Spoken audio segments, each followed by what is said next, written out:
Y hoy se ha publicado el decreto de mínimos vitales y la convocatoria para el 2015, con alguna novedad respecto a lo que os habíamos dado a conocer a instancias de algunos de los ayuntamientos que se han dirigido a nosotros en los últimos días.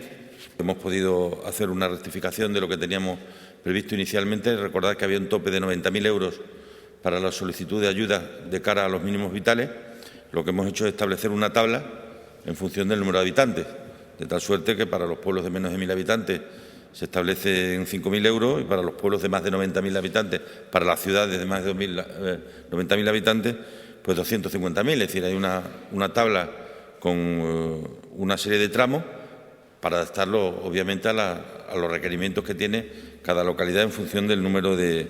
habitantes que tiene. Yo creo que así ha quedado bien y creo que además es un buen ejemplo de lo que tienen que ser las cosas cuando se detectan por parte de aquellos a los que van destinados determinadas medidas que puede haber algunas cuestiones que mejorar, se habla, se cambian y se arreglan, que es lo que yo creo que hemos hecho y creo que para bien, ¿no?